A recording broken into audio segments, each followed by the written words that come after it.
Halo sahabat Forkom, kembali lagi di Forecast Forkom Podcast. Buat kalian yang baru pertama kali mengunjungi channel ini, jangan lupa untuk like, comment, and subscribe, serta jangan lupa untuk aktifkan lonceng notifikasi agar kalian tidak ketinggalan video-video dari kami. Nah, jadi kali ini aku udah ditemenin sama narasumber kita yang pastinya akan memberikan banyak informasi kepada kita semua. Nah, sebelum kita lanjut ngobrol-ngobrol lebih jauh nih, alangkah baiknya kita kenal dulu sama narasumber kita, karena ada pepatah yang mengatakan tak kenal maka tak sayang. Udah sayang mah ditinggal, set banget nggak tuh? Oke Kak Ayu, mungkin bisa perkenalan dulu deh. Oke, di sini aku mau memperkenalkan diri terlebih dahulu. Perkenalkan, nama aku Niputu Siswatina Ayuni Bumi, biasa dipanggil Ayu Suhatina, semester 6, prodi S1 Akuntansi, Fakultas Ekonomi. Oke, gimana nih kabarnya Kak? Baik, kalau kamu gimana kabarnya? Setengkara baik. Oke. Untuk saat ini apa sih kesibukan yang Kakak lakuin? Kalau Kak, di samping perkuliahan juga, sekarang ini juga lagi fokus juga di Forkom. Di sini aku juga dipercayakan sebagai koordinator LKTI. Selain itu juga ada beberapa organisasi lainnya, yaitu salah satunya menjadi sekretaris divisi UMKM di DPC Kabupaten Buleleng. Itu DPC Dewan Perwakilan Dewan Cabang Perwira, yaitu di mana Perkumpulan Perempuan Wirausaha Indonesia Kabupaten Buleleng masa bakti 2021 sampai 2026. Wow, Kak Ayu ini aktif ya ikut organisasi. Nah, kalau ikut organisasi itu menurut Kakak nggak ganggu kuliah gitu nggak Kak? Selama kita masih bisa menerapkan skala prioritas dan juga manajemen waktunya baik, sih masih bisa ya, sejauh ini karirnya masih bisa berjalan dengan lancar, dan semua perkuliahan dan juga kegiatan organisasi juga sejalan gitu. Jadi kita bisa optimal lah di keduanya gitu. Ya, oke. Jadi Kak Ayu ini merupakan ikut di organisasi Forkom ya, juga sibuk mempersiapkan HUT Forkom yang ke-9 atau Mission 3. Nah, jadi bukan hanya kita mempersiapkan untuk di puncak acaranya itu tanggal 3 April 3 ya. April. Iya. Jadi kita juga jauh-jauh hari udah banyak rangkaian acara. Salah satunya itu adalah LKTIN. Nah, jadi Kak Ayu ini merupakan koordinator dari si LKTI. Ya. Oke, jadi kita nggak salah nih datangin narasumber. Jadi kita bakal nanya-nanya nih tentang LKTI itu. Oke. Jadi aku udah siapin beberapa pertanyaan nih Kak terkait dengan LKTI. Nah, yang pertama, mungkin bisa dijelasin Kak, apa sih itu LKTI? Nah, LKTIN itu adalah Lomba Karya Tulis Ilmiah Nasional, di mana dalam kegiatan HUT Forkom Bidik Misi Undiksa ini, kami juga di divisi SOAK, dan kebetulan juga kakak anggota divisi sosial akademik, itu mencanangkan program kerja LKTIN gitu. Sebelumnya kan memang kita merencanakan untuk tahun yang lalu itu lomba KIS, tapi sekarang itu lomba LKTI gitu. Biar ada perbedaan di antara mission yang lalu sama mission yang sekarang gitu. Kita pengen euforianya berbeda gitu. Jadi kenapa lomba LKTIN ini itu karena kita pengen mencoba suatu hal yang baru, dan juga lomba karya tulis ilmiah ini kami peruntukkan untuk mahasiswa aktif seluruh perguruan tinggi yang ada di Indonesia, seperti itu. Oke. Jadi untuk tahun lalu itu nggak ada ya Kak? Belum ada gitu. Belum Jadi ada. ini pertama kalinya kita mengadakan LKTIN di serangkaian mission ini gitu. Wow. Nah, apa sih yang melatar belakangi gitu adanya lomba karya tulis ilmiah nasional ini Kak? Latar belakangnya itu salah satunya itu karena salah satunya ya kita pengen mencoba suatu hal yang baru yang bisa kita coba untuk di mission tahun ini, dan juga kita menginginkan bahwa generasi muda kita selaku mahasiswa juga memiliki wadah untuk menyalurkan ide-ide kreatif mereka, yaitu baik itu potensi yang mereka miliki, terus juga dengan kreativitas dan inovasinya mereka untuk peka terhadap permasalahan yang ada di lingkungan sekitar mereka, persoalan baik itu persoalan aktual gitu, dengan menulis, dan mereka bisa memaparkan apa saja solusi dari permasalahan yang ada di sekitar mereka sehingga bisa bermanfaat bagi banyak orang. Wow, gitu. jadi buat teman-teman yang suka nulis nih bisa ikut lomba karya tulis ilmiah ini. Jadi kita bisa kayak menuangkan ide-ide kreatif. Iya, gitu. benar-benar. Oke, selanjutnya aku mau nanya nih Kak, untuk tema dari LKTIN tahun ini tuh apa Kak? Tema itu dari latar belakang tadi kita mengangkat tema optimalisasi generasi muda dalam meningkatkan kreativitas dan inovasi untuk mewujudkan pembangunan berkelanjutan di era revolusi 5.0 gitu. Jadi dari tema itu kita ada subbabnya lagi nih gitu. Jadi ada subbab ekonomi, sosial budaya, pariwisata, pendidikan, dan juga sains teknologi atau IPTEK gitu. Temanya bagus banget ya. Nah, ngomongin tentang temanya nih Kak, itu kan ada generasi muda gitu. Menurut Kakak, apa sih pandangan Kakak tentang generasi muda itu? Generasi muda itu adalah yang bisa memiliki peranan besar atau bisa kita bilang agen perubahan gitu, agen of change gitu. Jadi yang memiliki peranan besar nantinya yang bisa merubah kita ke arah yang lebih baik dan Indonesia lebih maju itu ya generasi muda gitu, generasi yang produktif gitu. Jadi kita sebagai generasi muda harus bisa berpartisipasi aktif dan juga berkontribusi gimana caranya untuk bisa memajukan negara Indonesia gitu. Salah satunya dengan menulis ini gitu. Jadi mengikuti lomba-lomba seperti lomba karya tulis ilmiah gitu. Oke. Terus seberapa pentingkah peran generasi muda ini di era revolusi 5.0 nih Kak? Ya sama aku bilang tadi gitu, karena generasi muda sebagai agen perubahan, jadi yang bisa peka terhadap permasalahan di lingkungan sekitar kita, salah satunya ya generasi muda. Dan permasalahan yang timbul juga bisa diselesaikan oleh generasi muda juga salah satunya gitu. Jadi bagaimana kita sebagai generasi muda bisa bertukar pikiran, mendiskusikan dan juga mencari penyelesaian gitu. Jadi bagaimana kita bisa merangkum itu semua ke dalam suatu wadah yang bisa dibaca atau dipublikasikan dan bisa diberitahukan kepada banyak orang gitu. Oke, jadi generasi muda itu mempunyai peran penting ya, karena generasi muda itu mereka punya inovasi, kreativitas gitu. Nah, diambilnya tema ini itu pastinya berdasarkan situasi dan kondisi yang ada saat ini. Oke, jadi bagaimana pandangan Kakak tentang generasi muda saat ini, Kak? Oke, khususnya untuk generasi muda itu kadang mungkin masih ada rasa takut ya, khususnya untuk mengikuti perlombaan gitu.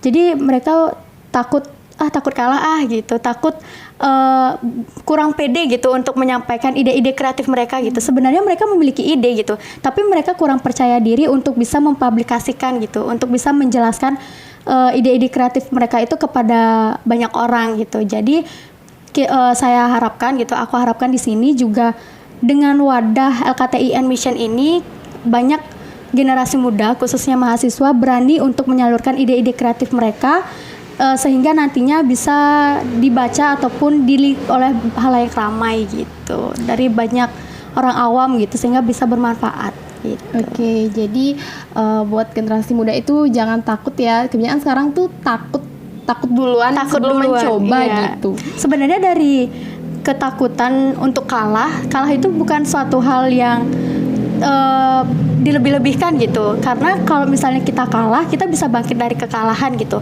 dan kita bisa belajar dari kesalahan gitu. Bener banget Kak. Nah, untuk syarat dan ketentuan dari LKTIN ini apa aja Kak? Oke, ketentuan syarat umum dari LKTIN Mission tahun 2022 ini yaitu salah satunya menjadi mahasiswa atau mahasiswi aktif di seluruh perguruan tinggi yang ada di Indonesia. Terus juga diperbolehkan untuk satu tim itu sebanyak 2-3 orang. Diperbolehkan juga berbeda jurusan, berbeda prodi, berbeda fakultas, namun masih dalam ruang lingkup perguruan tinggi yang sama gitu. Dan diharuskan juga ya, maksudnya karya tulis ilmiah yang dikumpulkan itu adalah karya tulis ilmiah yang memang orisinal, unik, dan juga tidak ada unsur plagiarismenya gitu.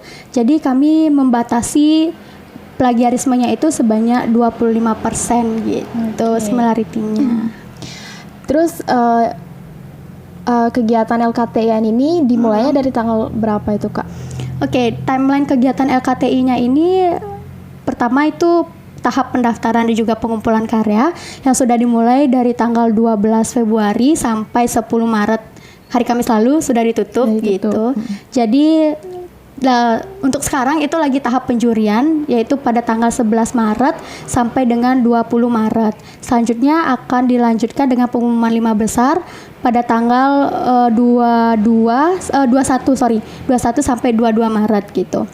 Terus nanti ada tahap technical meeting juga pada tanggal 24 Maret. Terus juga ada nanti pengumpulan video presentasi oleh para peserta tanggal 26 sampai 27 Maret. Ada final tanggal 1 April serta ada closing ceremony pengumuman 5 besar itu pada tanggal 3 April gitu.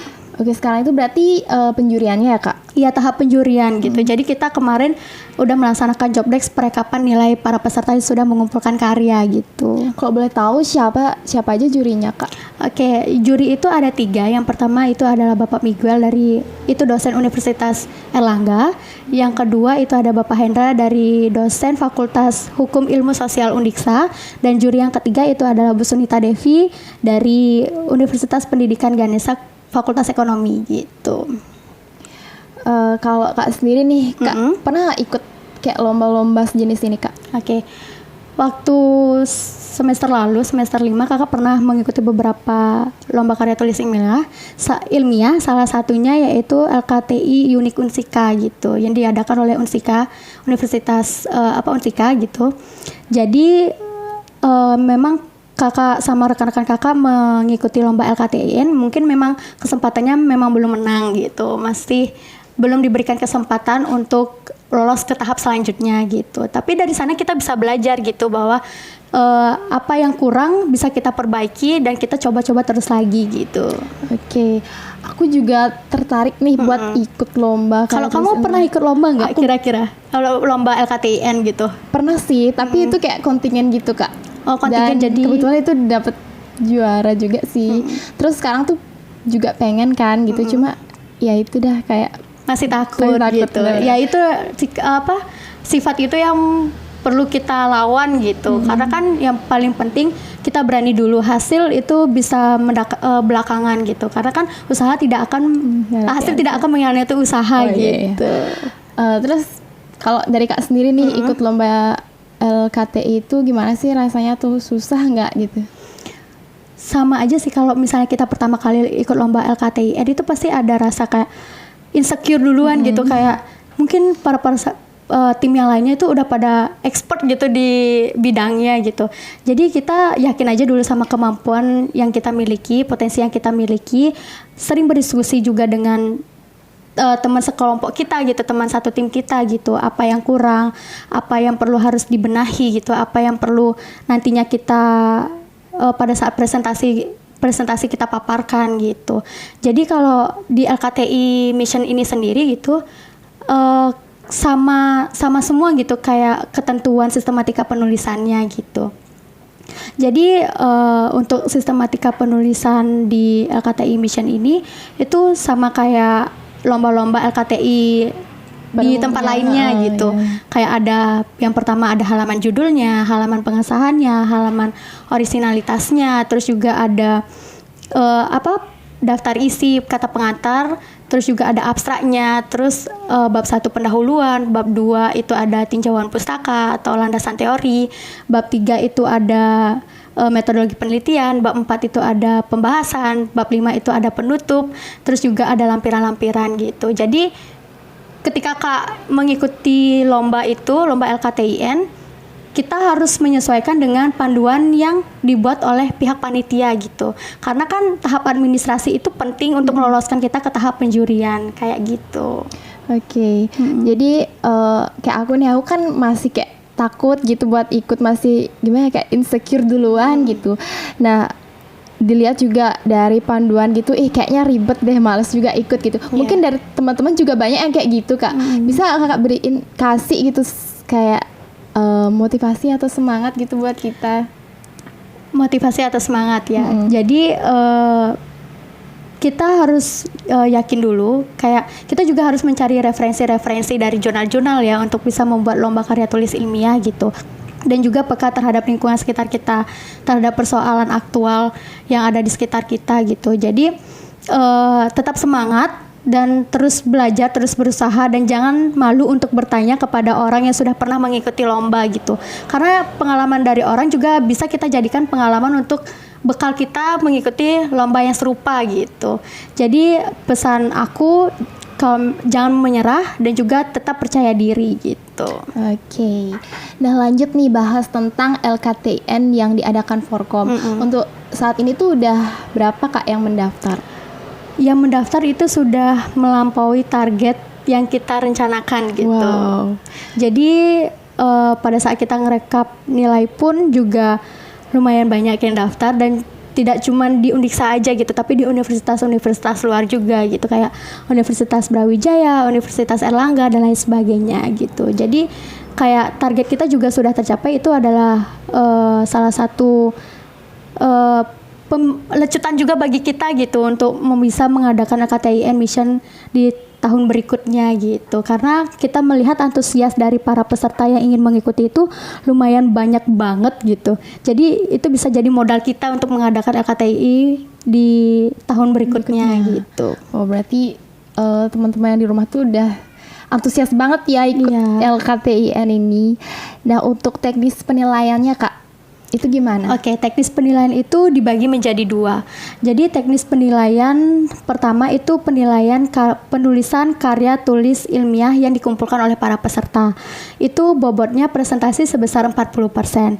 Nah, selanjutnya yang 60% itu adalah penilaian presentasi mereka gitu. Jadi para peserta diberikan waktu untuk mengumpulkan video presentasi yang berdurasi maksimal 15 menit kepada kita panitia, terus nanti pihak panitia yang menyalurkan kepada ketiga dewan juri gitu.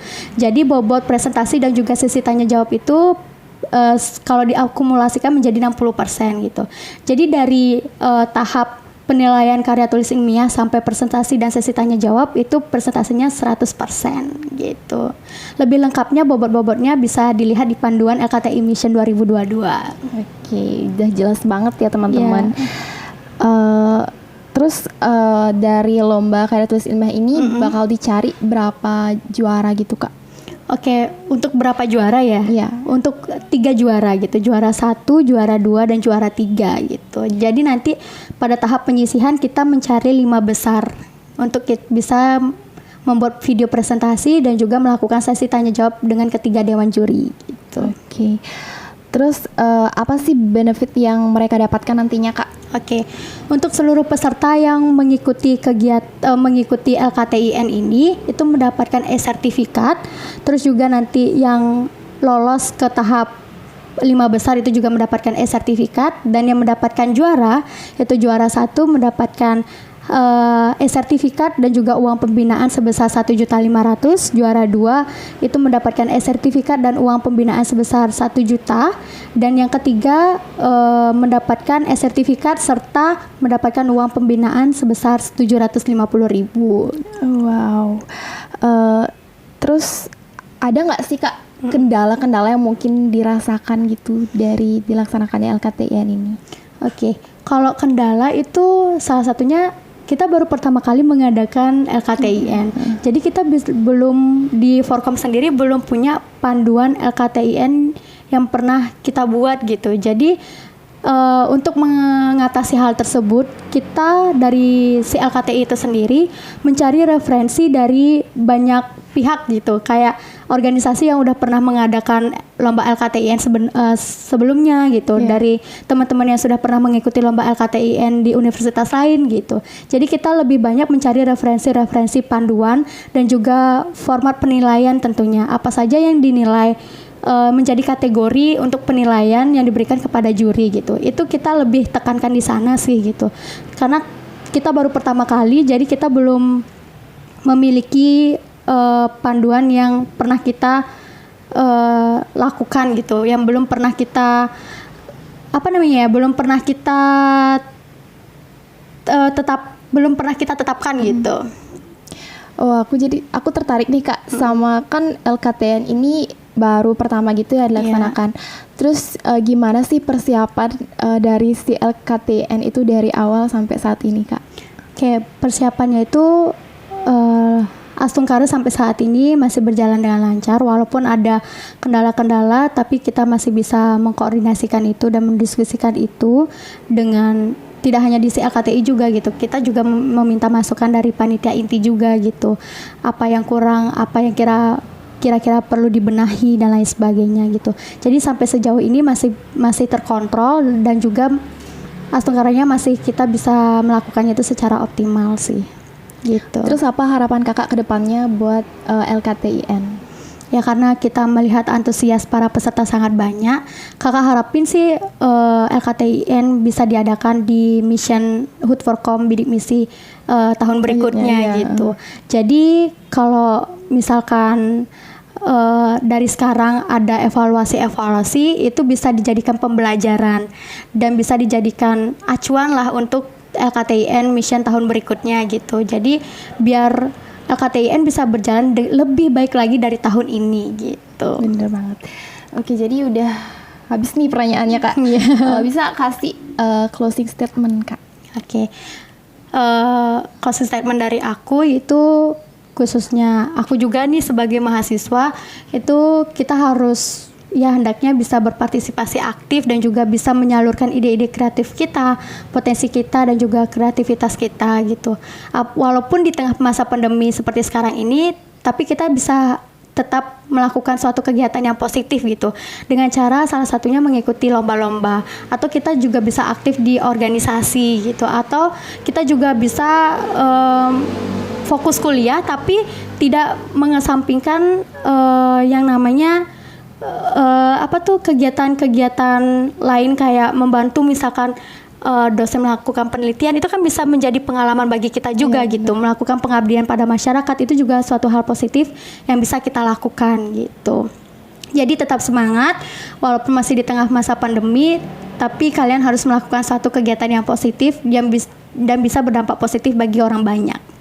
Oke, gitu. Jadi kita udah nanya-nanya banyak nih sama Kak Ayu. Semoga dari penjelasan yang dijelasin Kak Ayu bisa kayak mengatasi rasa penasaran kalian tentang LKTIN ini. Oke, makasih nih Kak Ayu udah ngeluangin waktu buat datang ke podcast. Nah, untuk lebih lanjutnya kalian bisa cek di Instagram Forkom_Bidik Misi _Undiksa ataupun kalian bisa cek di Instagram Mission_Undiksa.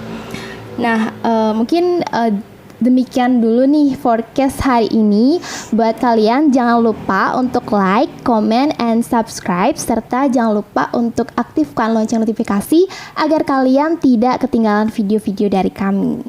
Oke, akhir kata aku ucapin terima kasih dan kita pamit undur diri. Jargon dulu Kak. Oke. Jargon kita itu Forkom bergema ya. Oke, 1, 2, 3. Forkom bergema.